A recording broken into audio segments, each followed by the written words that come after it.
All right, let's move right into this. We're going to take you on a very personal journey today, and we really want to offer you three things. We're going to give you some reflection time.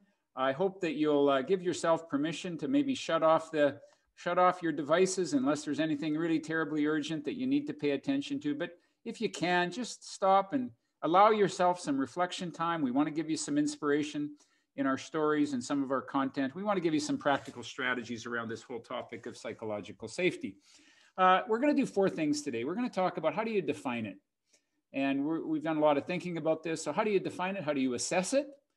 How do you create it? And how do you sustain it?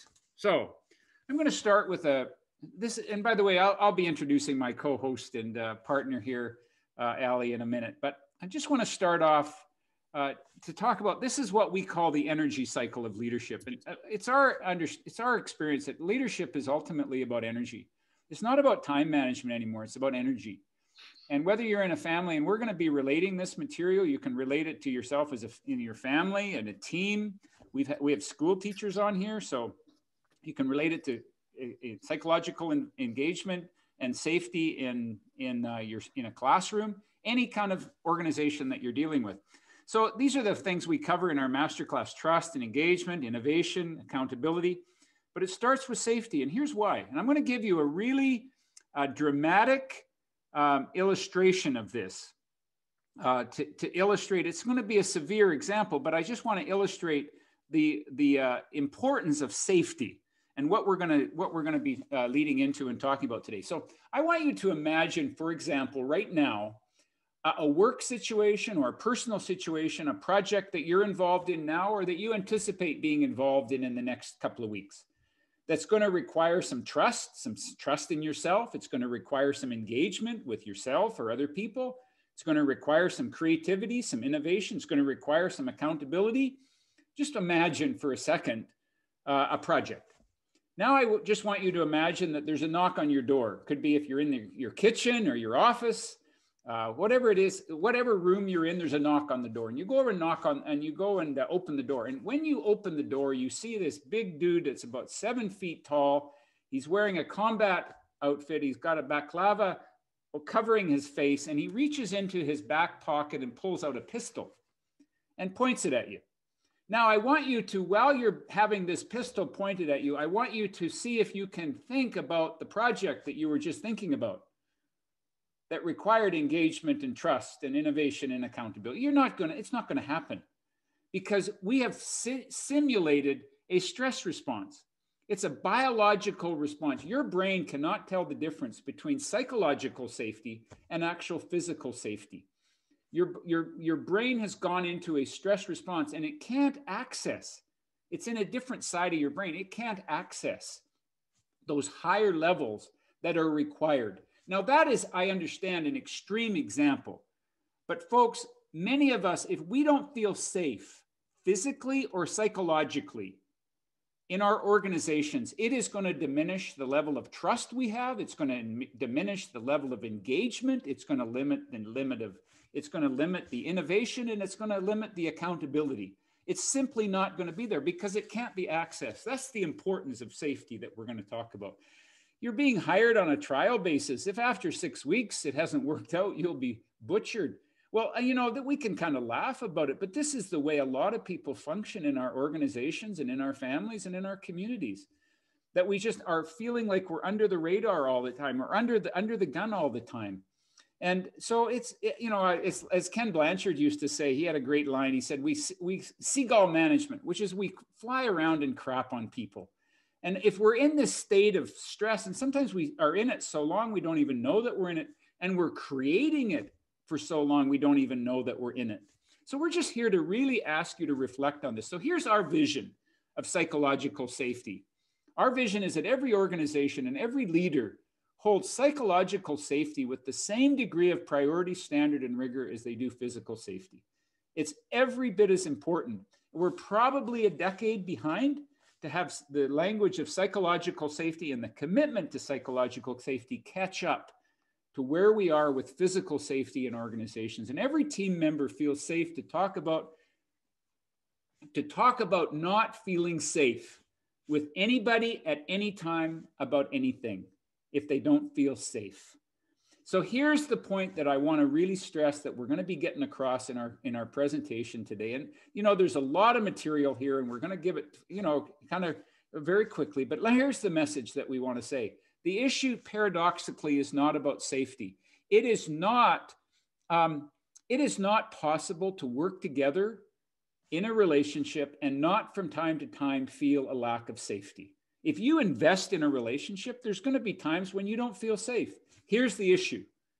Can we talk about not feeling safe? That is the issue. Do we feel safe enough to talk about when the safety isn't there? So I'm going to give credit to two books that kind of form a lot of the organizational theory and research around safety. One is Amy Edmondson's book, and then the other one is Tim Clark's book. And these sort of set the stage for the research. I like Tim Clark's book because he talks about how you have to build safety in stages. It's a nice model. I also want to give credit to my friends over at Kiera. I know we've got some Kiera leaders on here. Kiera has just been a company I've been associated with for a number of years, and they just have a remarkable commitment to this.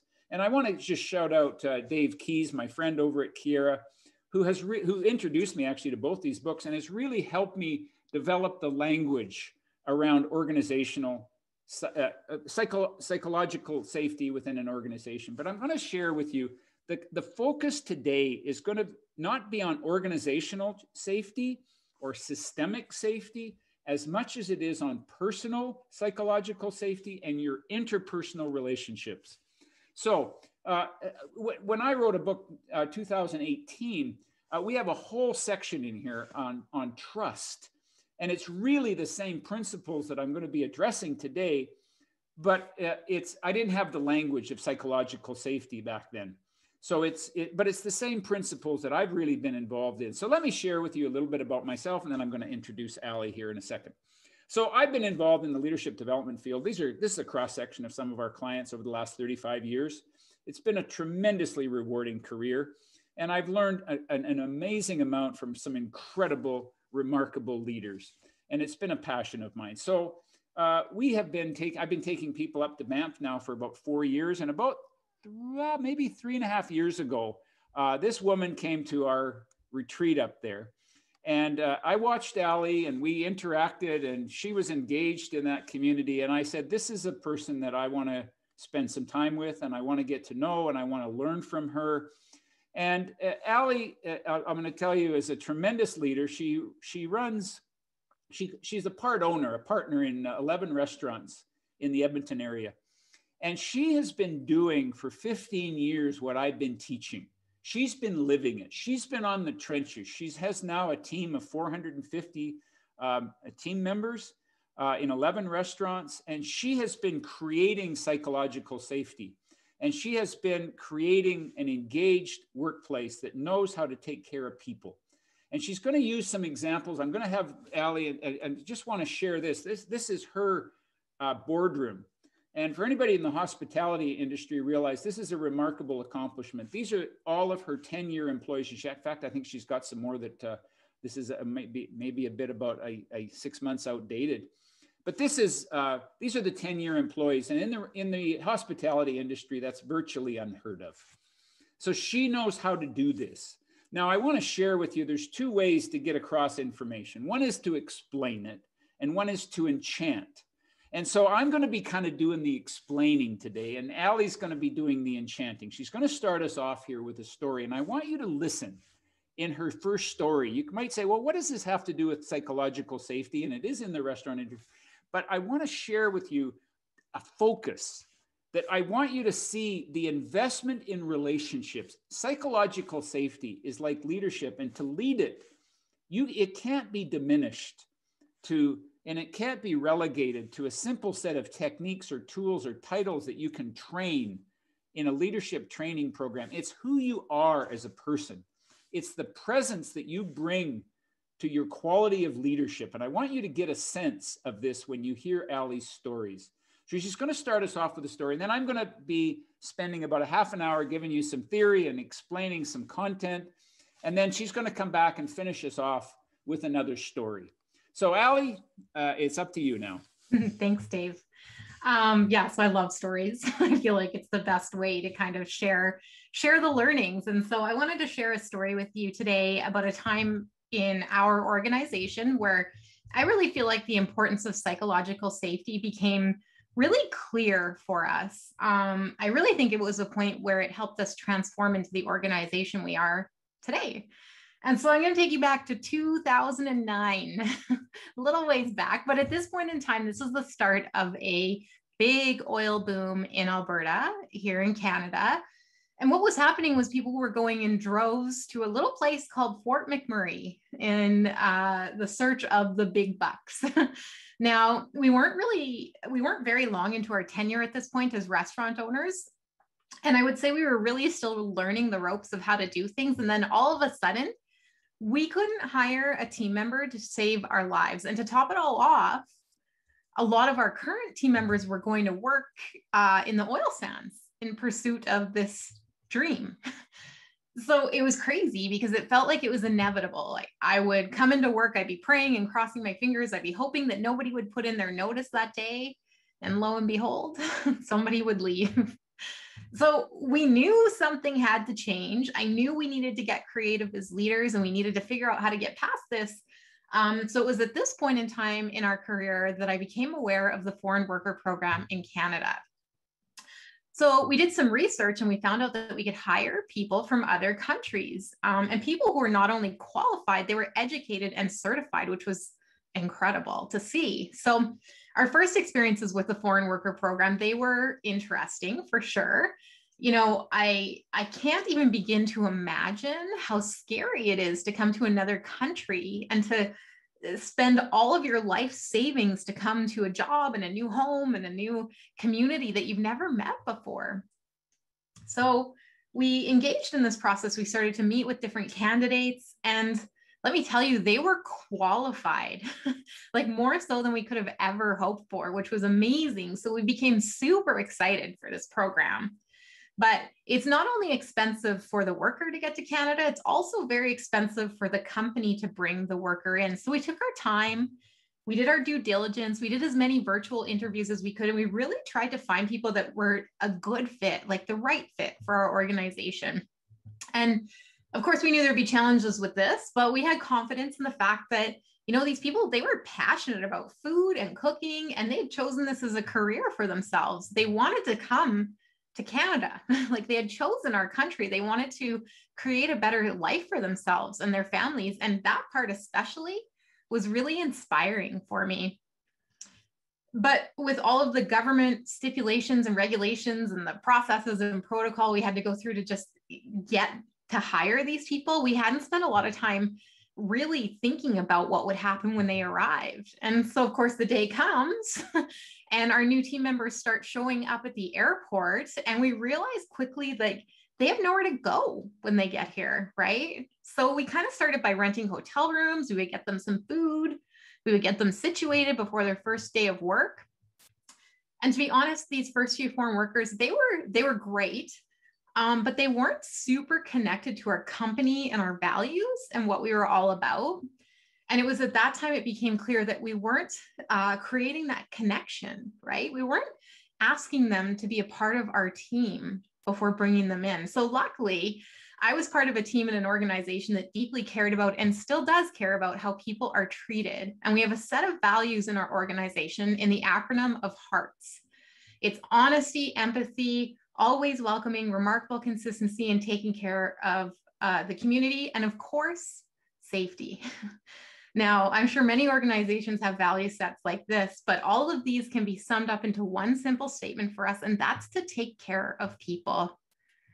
So we were able to recognize really quickly that that wasn't happening with these new team members, at least not in the way that we would like to see.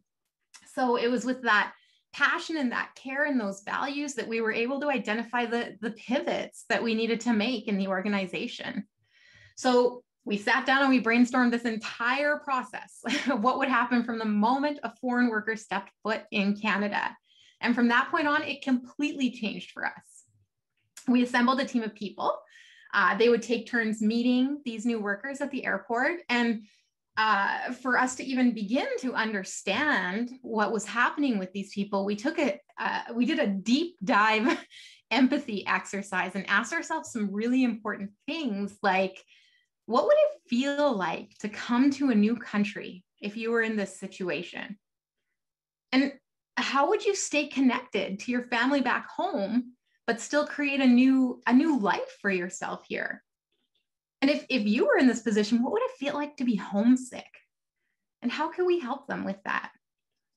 So this team of people, they would pick them up, they would show them around, they would share a meal with them, they would get them to their new home safe and sound. But most importantly, they would make a connection. They'd start to develop a sense of safety and belonging for this new team member. Years later, I would learn that most foreign workers arriving in a new country, they're rarely greeted at the airport by their employer. Could you imagine?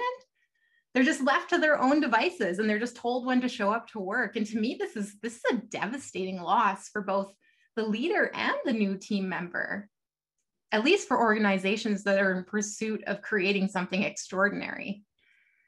So as more and more foreign workers began joining our team, the way our welcome team made these connections, it continued to evolve, of course, as all things do. And there was one foreign worker in particular named Denver that I will never forget. So I was working that day at the Original Joe's in Terwilliger, and my husband, Chris, was the one who picked him up. Now, it was a snowy December night when he arrived, and he had flown over 72 hours from the Philippines before landing in Canada.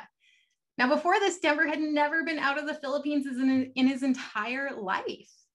And we didn't know this at the time, but he had lived his entire life in a space no bigger than 800 square feet with 8 people. I'll never forget Chris texting me. He was at the airport with Denver and he said, "Hey, Allie, I think we might have a problem with Denver." And I said, "Okay, like what's going on?" And he said, "He's really short. It's like 4.5 feet short." Now, let me give you the backstory because there's a little bit of an issue with this. And I don't know why, but every Original Joe's is built for an extremely tall person.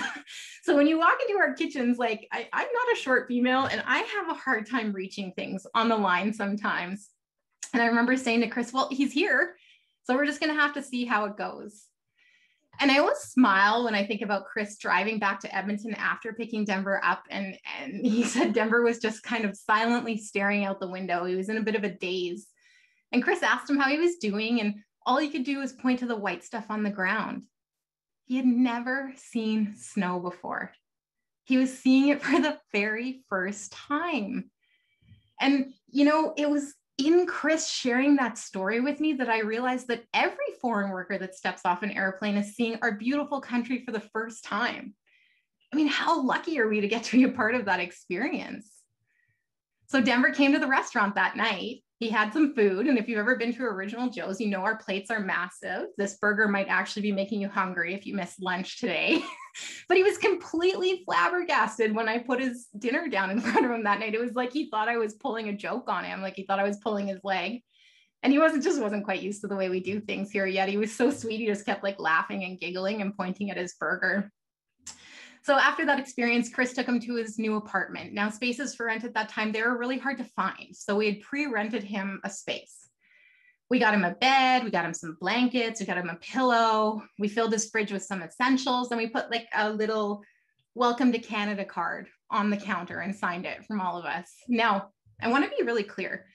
This was an average 1-bedroom apartment. And when Denver walked in, he turned around to Chris and said, "Is this all for me?" And Chris, of course, said yes, not really fully understanding where Denver had been living, right? Prior to all of this. And at this point, Denver fell to his knees. He literally started sobbing and profusely thanking Chris for everything we'd done for him that night. He was explaining to Chris where he'd been living prior to coming to Canada and how he had never imagined that he would have anything like this for himself. It was such an incredible moment. And then because of this team and all of the empathy and deep dive we did, Chris handed him his cell phone, told him to call his wife and family back home. And at this point, Denver was inconsolable. I can only assume he thought it would be a really long time before he'd be able to make that connection with his family again. He got on the phone with his wife and he cried and he laughed, and you could just tell they were so relieved to be able to hear each other's voices. And Denver, I have to tell you guys, Denver, he was the model team member. He was so deeply connected to us, and we were to him. We loved him. Now, remember that issue of Denver being 4.5 feet tall? Like, quite literally, here he is. One of the shortest little on the left here, shortest little dudes you ever met in your life. He's so cute. Just love him. He wasn't going to let any of this hold him back. Within a day, he created like his own step stool on the kitchen line. And he was like hopping up and down and grabbing bowls and tongs and reaching around and just getting he just took over, and he was incredible. Now, he worked in our organization for 7 years. He got his permanent residency. He brought his family to Canada, and he shares his life here now with them. And the only reason he doesn't work in our organization anymore is due to a health concern. And you know what? This is just one story about a foreign worker. And there are so many incredible ones who have come to our country through Original Joes. You know, we've seen people create lives for themselves that are just far beyond anything we could have ever imagined.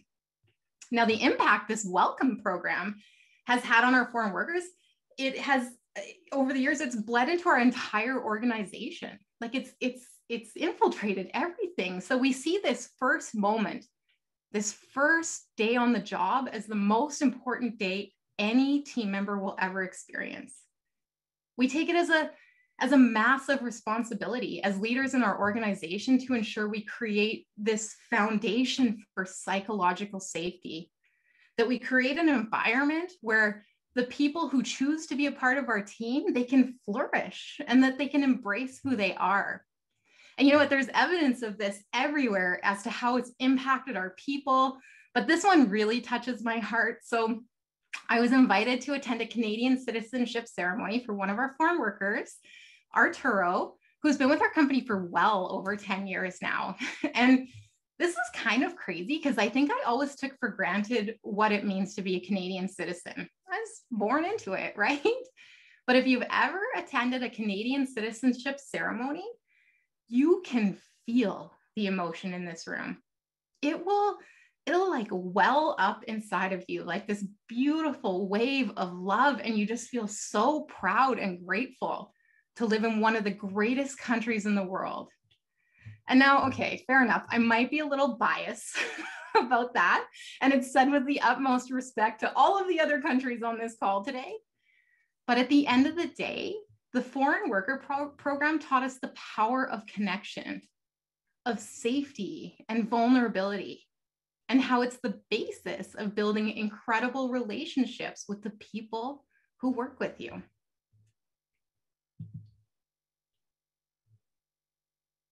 Thank you, Allie. It's always good to hear that story. All right. So that sets the stage. It's about relationships. So let me give you some content and some theory here around safety. And I want to first of all talk about what safety isn't. It isn't about comfort, and it's not secure, and it's not about happy. It's not about rescuing people from their discomfort or their insecurity or their unhappiness. And I'm using this little metaphor as two Cirque du Soleil performers here on a trapeze. Now, security and comfort is what goes on inside of a person. My dad taught me this when I was, my dad taught me as a former gymnastics champion in Canada here in the late 1940s. He taught me that don't hope for the world to get easier. Work instead for you to get stronger. And what he was really saying is that comfort and security and happiness are is an inside job. There's this personal responsibility. So when we take a look, this has been good advice to get me through this pandemic, by the way. When we take a look at these performers here, on the inside, it's very well that you can't develop this kind of skill without at some time feeling uncomfortable, pushing yourself through your comfort zone and out of your comfort zone. You may feel insecure at times while you're embarking on this new skill. You invest in something deeply and you're going to feel uncomfortable and insecure. And who knows what level of happiness? Maybe they've been performers for 10 years and they're tired of their job. They don't like their job and they're not very happy. Well, it's not a boss's job to fix all that and to rescue them from that internal challenge. A boss could be responsible for listening to some of that as they go through this, but those are inside jobs. But here's what safety is. Safety is when you look at those ropes that hold that trapeze up. Are they fastened safely? What's the risk there? Are the ropes safe? What is the relationship between these two women and their boss? Do they feel bullied or disrespected? That is the issue of safety. What goes on in the external environment and how that is impacting them. So what we say is safety is a few points here. It's expected. It's not just encouraged. It's not just supported. It's expected that I will speak up at any time to anybody whenever I'm not feeling safe. It's about the conversation and creating it's being safe when you don't feel safe in your environment. I'm expected to be who I am. It's a place here to make mistakes, to learn, to grow, and to be challenged. It's safe. I can fail here without being a failure. And I want to just extend my appreciation to some of you. We had this Zoom issue this morning, and my dear wife, Val, was really, really troubled. She had taken our this Zoom call and made it possible for us to accommodate all the people, but there was a level of security within Zoom now that she hadn't anticipated. And she really was emailing, and the bottom line is that it stopped at 100 this morning. And we couldn't get any more people in. And she was so distressed, and she had so many kind emails from people who said, well, I'll register for this afternoon. I'll switch my registration, and we're getting a recording. It's no problem. And she felt very safe. It means so much to people when we make it safe to make mistakes, when we keep things in perspective. It's very meaningful and important. Our ideas are meant to be both supported and challenged. It doesn't mean that we just agree with people. It doesn't mean that we just keep polite. I mean, we are Canadians after all, many of us on this call. So it isn't just about being polite. I mean, we don't want people to be dispolite. Dispolite, I don't know if that's a word, but what we do want is to create a place where it's safe to be who we are and to grow in this journey. Now, how do you know if it's safe to be around you? How do you know that? Well, and especially how do you know it if people don't feel safe? Well, first of all, it's being committed to finding out. So I'm going to give you a few ways that we have come to know, and I'm sure if we got brainstorming on this call, we could add to this list. But number one, people, they seek your advice. People do not seek advice from people that they don't feel safe around.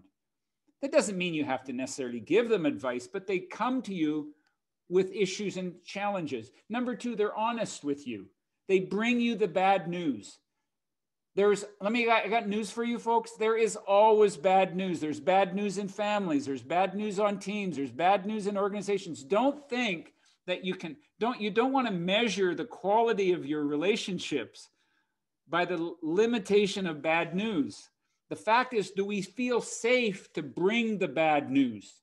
Is there honesty? If people haven't brought bad news to you lately, I would just do a little check to say, hey, how was the relationship? Number three, they bring you the good news.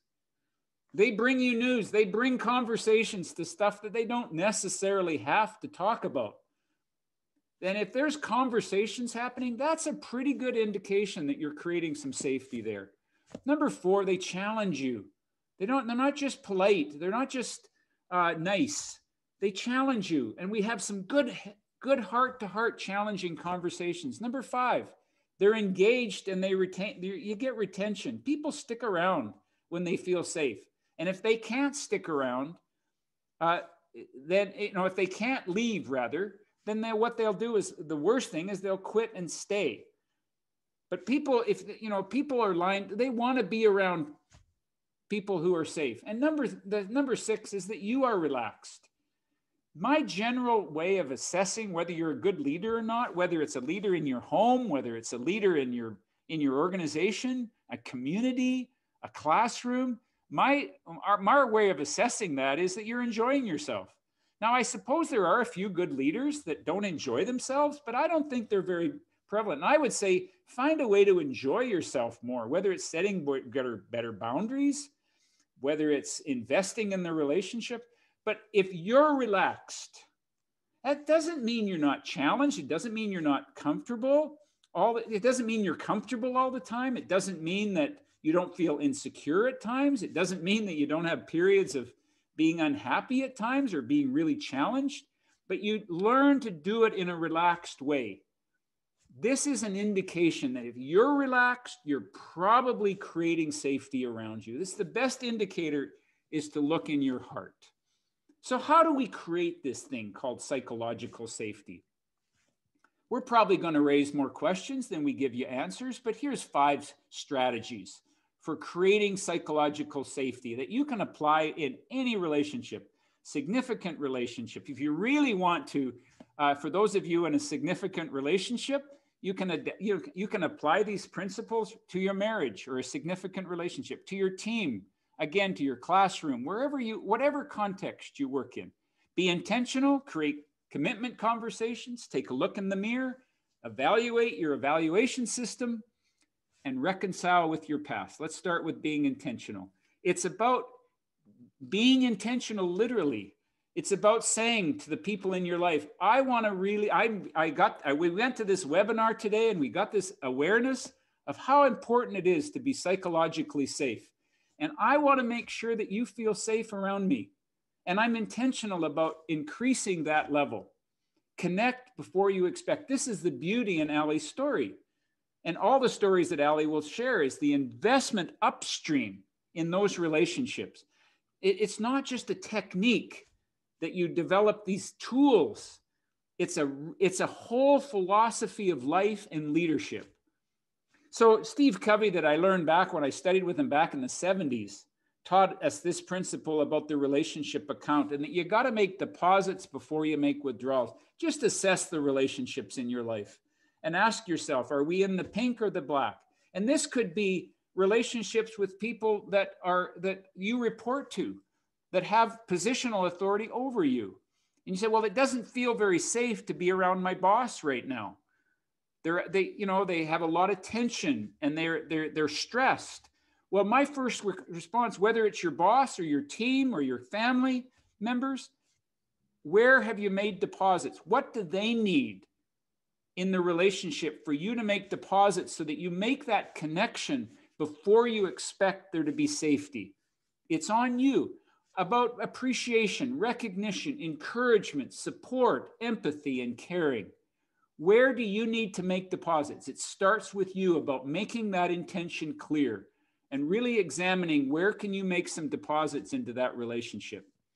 Create commitment conversations. This is where I hope it gets a little interesting here. Here's what you do. Now, this is our vision of a psychologically safe organization. And if you come and take a course from us, these will be our values. We want to make sure that if you're going to learn in our classroom experience, that you feel that we are held accountable for those things. That's on us to build an environment where you feel those things and you experience those things. And if for any reason we are misaligned with those values, you can tell us. And we want to be open for that because we're accountable for that. So here's what I would suggest. You can borrow ours, or you can create your own. It's more powerful if you actually create your own and you sit with your team, your family, again, your team at work, and you say, how will we describe safety here?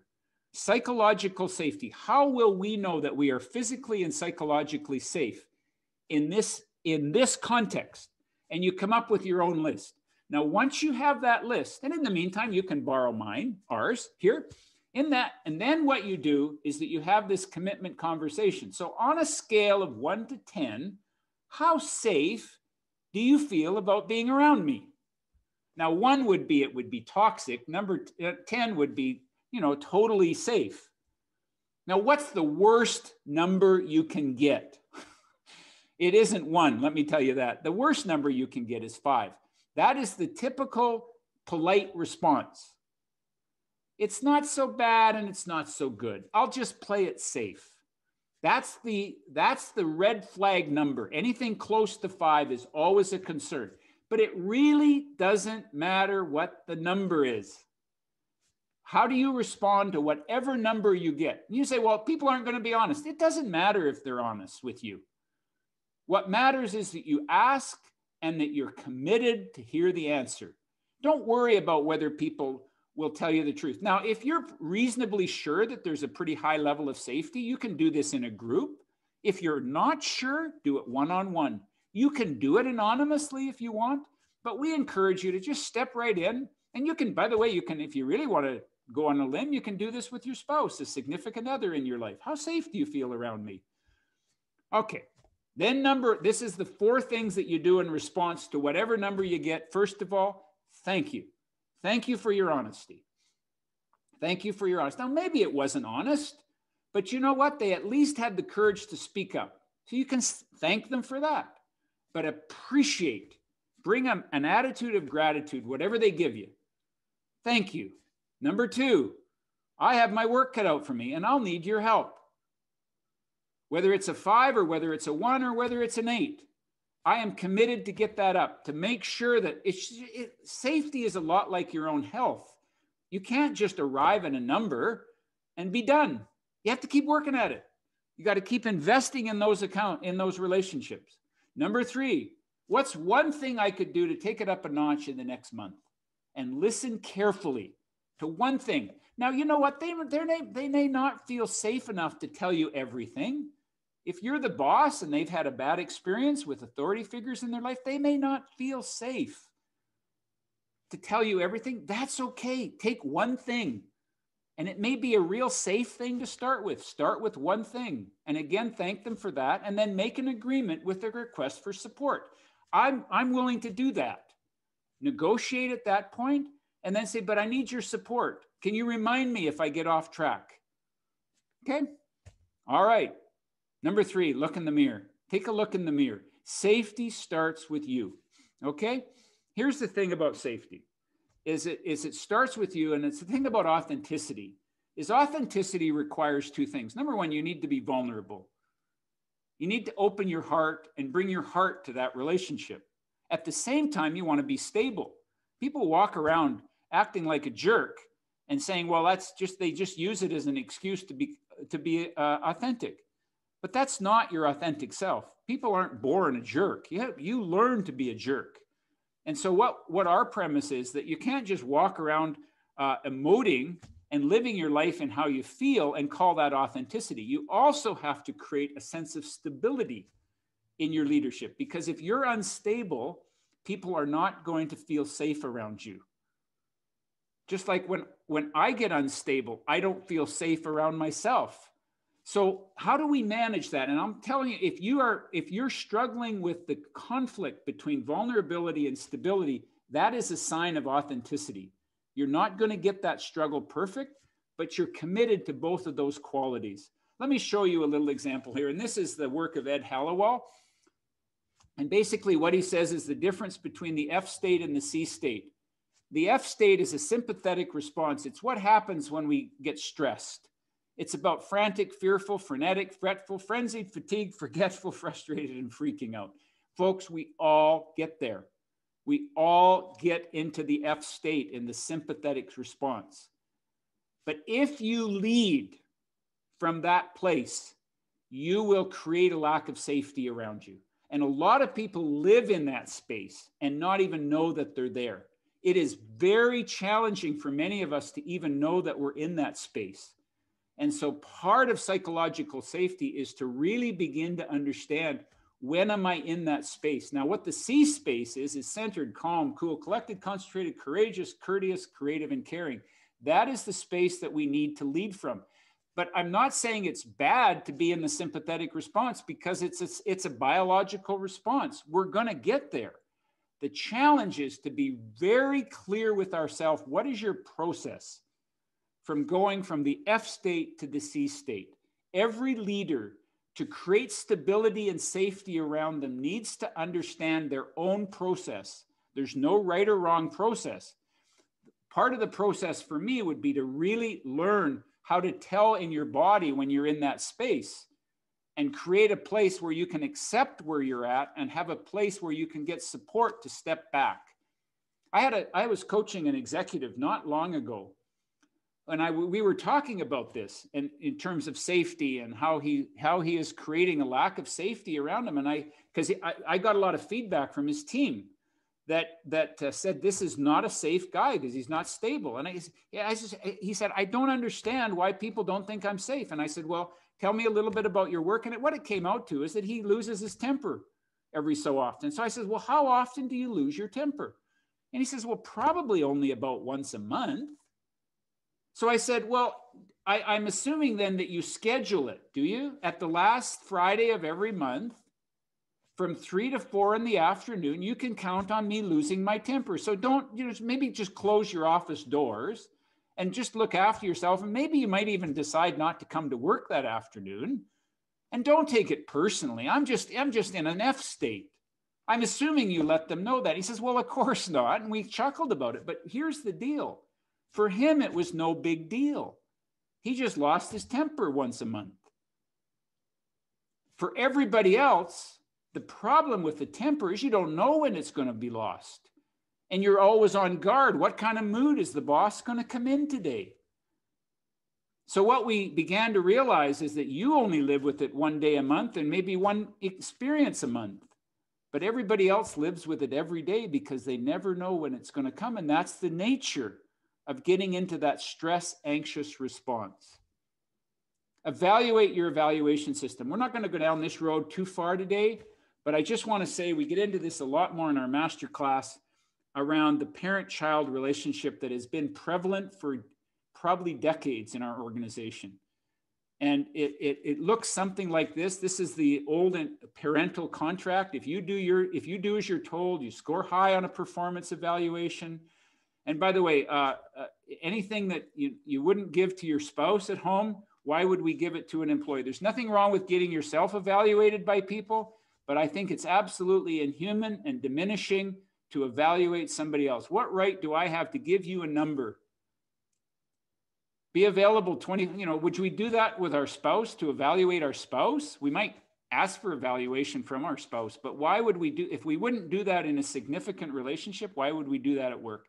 Be available 24/7, do your job plus somebody else. What we'll give you is job security, a competitive salary, an evaluation, promotional opportunities, and we'll give you a good culture. And then what we end up doing is just ending up people behaving like children, entitled, and complaining that the boss doesn't do it properly. And what our premise is that we need to move to a partnership model and away from a parenting model, which says if you clarify expectations, we'll clarify expectations and agreements, create value, we'll ensure a safe place to work, keep your promises, we'll keep our promises, keep learning and growing. We'll co-create with you a remarkable culture. It's not on the boss to create a culture. We do it together. We take responsibility for our own security through our own employability. That's ultimately where security lies. My last point around this is that you got to reconcile with your past. I want you to just take a moment and list. And by the way, any of these exercises that we give to you, we'd be happy to follow up with a phone call or support to you. But list the significant authority figures in your past, particularly those in your formative years, your family, including extended family, step-parents, if you had a step-parent, teachers, religious leaders, or other people who were significant authority figures in your life. Where did you not feel safe in those relationships? And what have you done to reconcile with your past? I will promise you something. If you had an experience growing up where you did not feel safe in any of those relationships, it will impact the way that you lead, and it will impact your relationship to people in authority. And it can impact you in different ways, but it is naive to think otherwise. I can share with you my own experience. My own parents brought their own woundedness and their own pain into my parents' relationship, as all our parents do. My mother lived with an abusive father. The story goes back in the 30s that her father lost in a fit of rage, took a chain and beat a horse to death. And back in those days, that guy was not held to account for that. It was just old grandpa, old Bill on one of his rampages. It was just blown off. That impacted my mother. She lost her husband in the Second World War and was not given any support for that. She carried a lot of that trauma into the marriage with my father. And together they triggered each other. And I lived and was exposed to rage. And it impacted my anxiety level. And it impacted the way that I relate to other people. And I've had to go through my own healing experience for many years. It has been a curse, but it has also been a blessing because I realize that it helped me develop the skills and the perspective and the way that I lead today. But I've had to work with it, and I've had to go deeply into myself to examine when I get triggered, where is it stemming from? So folks, let me just finish up in this regard, and then I'm going to turn the time over to Allie to finish this off here. But we could go through this in more detail, but I want to focus on one point, and this is what I want you to take home. This is the one point around sustaining safety. Take your vision of safety. Now you have a claim. This is what we claim to be. And it could be your statement of values in your organization. But here's what I've come to know. There's always a gap between the claim and reality. We never close that gap fully. We move toward closing it, but there's always a gap. And I'll show you this.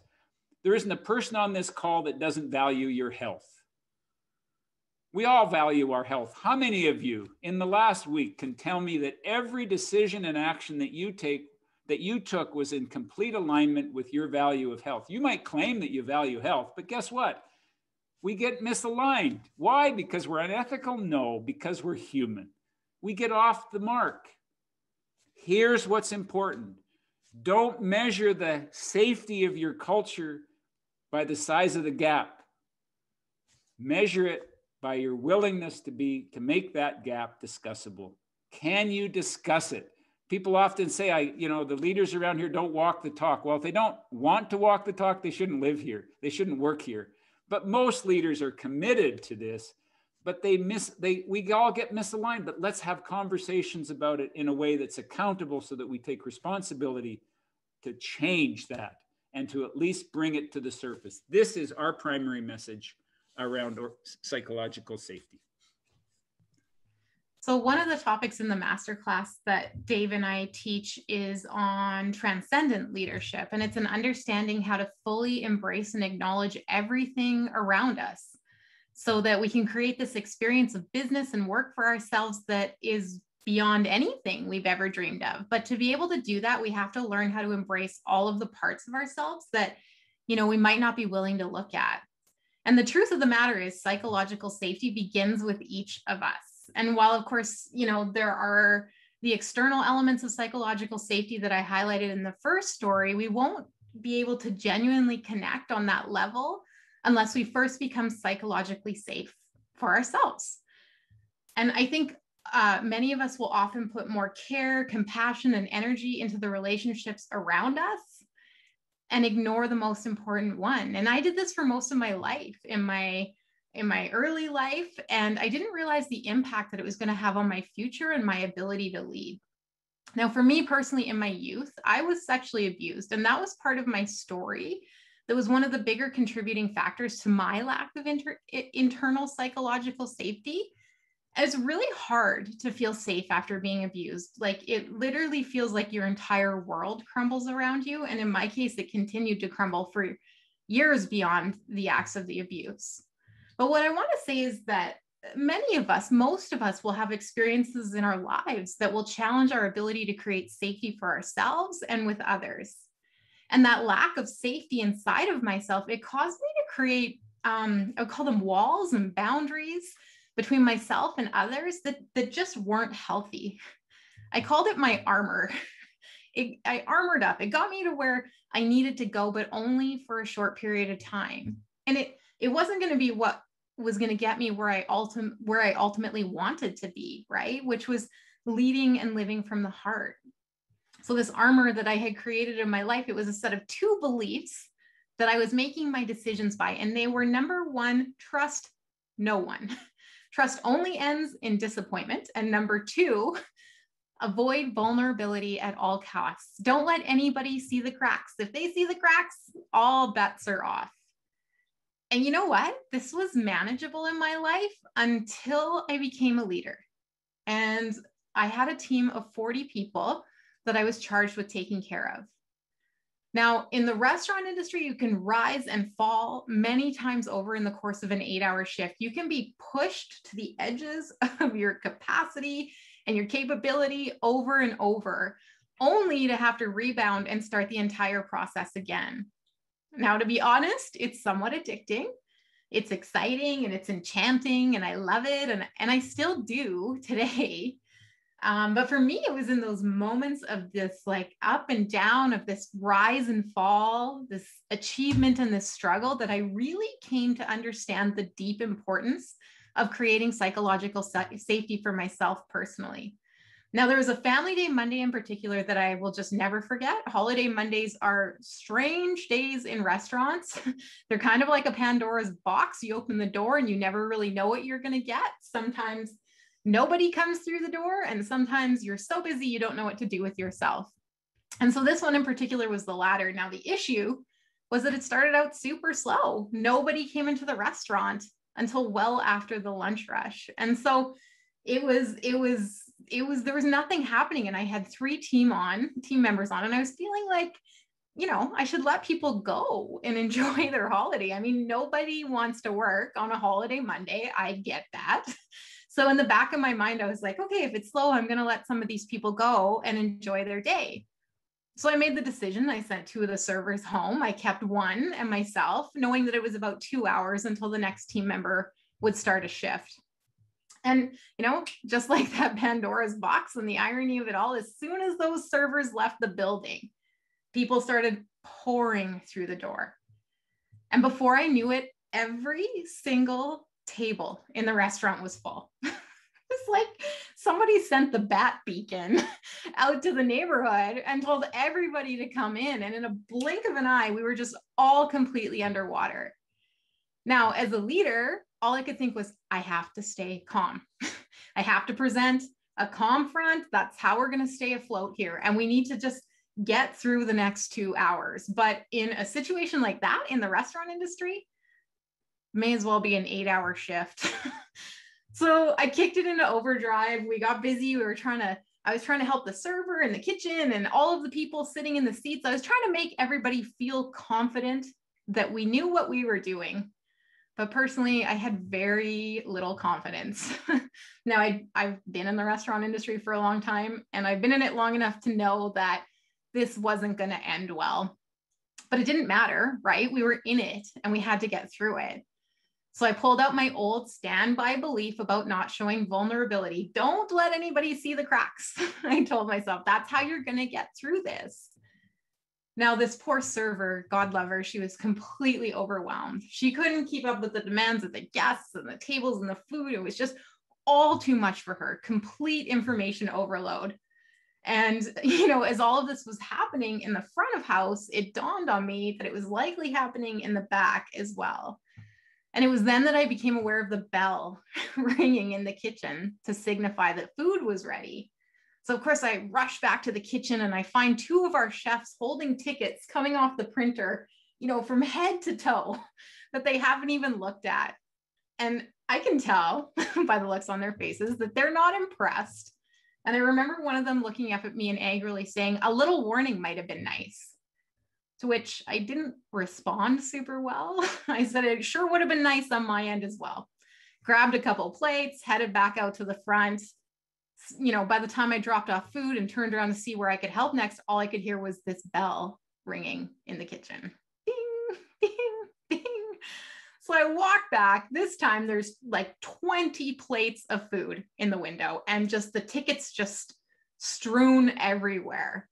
And at this point in time, I knew I didn't have the time to try to figure out which plate belonged to which ticket. I didn't have time for that. That wasn't an option. And I knew these guys were frustrated, but instead of addressing it, I just armored up again. And I was like, you need to sort this out. And I walked away. So I was in the front of house and I was trying to help the server stay organized and take care of the guests at their tables. And you guessed it, the bell starts ringing again. Now I'm in a complete F state. There is no C state anywhere near me. I am losing it. Now there's a term in the restaurant industry that is in the weeds. If you've ever been in the industry, you know it. And we use it as our word to signify that like the train has left the station in the wrong direction. Now, the industry, you might relate to this if you're in like healthcare or emergency response, but it's so fast paced, right? There's just so much going on. There's not a lot of time to describe exactly when and where you need that help, just that you've lost control.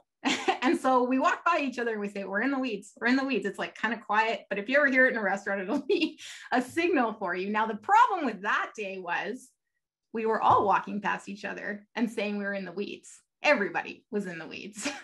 So I returned to the kitchen this time. They told me they were running out of food, that they had expected it to be slow and they'd chosen not to prep a handful of items that day. And now we were out, no more. Not only that, there were multiple guests who had ordered these items on bills that were over 15 minutes old. And I now had to go back out to them, to their tables, and explain what was happening and get new orders. I was frustrated. I felt like this girl in this photo in the slide. And I remember I was responding with so much frustration to the team, to the kitchen. And I said, like, who decided that we would just change what was slated to be prepped today? Nobody looked at me. I said, hey guys, like, I'd really like an answer. Of course, nobody still looked at me. And I said, okay, I have a better idea. Why don't one of you come with me and we can tell this guest why they can't have their sandwich? Again, no answer. Not that I really expected one. So I walked away to speak to these guests. In the end, I bought the meals for almost the entire restaurant that day. It was a complete disaster. Not my proudest moment. I was so angry. I was so armored up. Now, this day was over the top restaurant experience for sure, but it isn't uncommon, you know, because it's such an unpredictable business for this to happen to in some degree or another. So when this would happen, I would always have what I used to call my milk crate moment after. I would take an old plastic milk crate in the back of the kitchen, I would flip it upside down and I go sit in a corner and reflect. It was my cool down time. Let's get out of the F state and back into the C state. And as I sat there that day on the milk crate in the corner, totally pissed off, something occurred to me. It was that I couldn't be in control of what was going to happen with the business and the flow, but I could definitely be in control of how I was going to respond. And if I wanted to respond from a place of authenticity, I was going to have to learn to be vulnerable. I was going to have to learn to trust others. And maybe even more so, I was going to have to learn how to trust myself. And, you know, I look back on that day, and this is like a defining moment for me because I became hyper aware that the team that I worked with that day did in no way feel safe. And I also became aware that I wasn't feeling safe. I wasn't feeling safe because I wasn't willing to be vulnerable. I wasn't willing to open up and share with them how challenging all of this was. And it was in that I realized that if I was able to acknowledge the vulnerability, the stress, the overwhelm that we were all feeling, that I was willing to bet that could have been the catalyst that would have pulled us through. We could have came out better, but we came through the revenue that day completely separated. So before the team members left that day, I pulled each of them aside and I decided to be open with them. Told them about my outdated survival beliefs. And I told them I couldn't promise we wouldn't have unpredicted business like that again. But what I was willing to promise was that I would do the work to ensure that I could show up, that I could open up, and that we could come together as a team and get through it in the best way possible. Now, this defining moment, it completely changed the trajectory of my leadership style completely. I had a new awareness in regards to trust and vulnerability. Now, a new perspective, right? You guys know this, a new perspective can change everything. It took a lot of awareness and intention and acceptance for me to like kind of change that old belief system inside of me.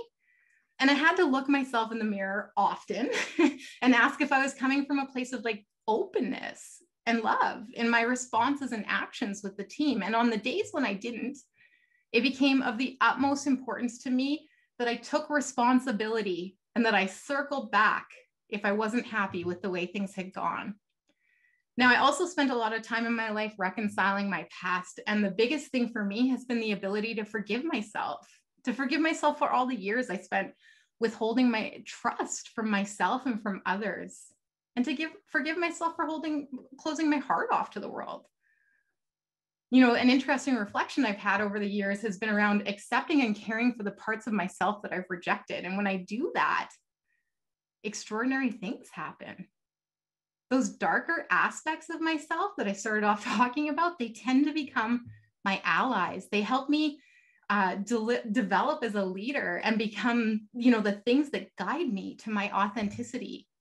So I think if we can begin to see psychological safety as something to embrace rather than a challenge, if we can begin to embrace the parts of us that maybe need a little work, and if we can lead from authenticity on the outside, we can encourage these deep connections and build really strong foundations for us and our teams.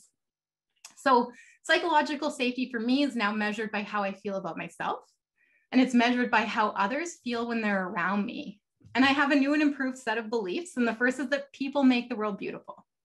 It's true. You'll see it on the sign behind me. It's a real part of my life. And it's a perspective that completely changed the way I see the world. I encourage you to give it a try. And the second comes from a quote that I've had on my wall for many, many years. And it's by Leonard Cohen. And it's that there's a crack in everything, and that's how the light gets in. There is a crack in everything. Vulnerability. It's a part of life. It's a part of the experience of it all, right? And when it's not embraced, what I fear is that we're missing the meaning of it all. Assessing, creating, and sustaining psychological safety, it requires dedication. It requires intention.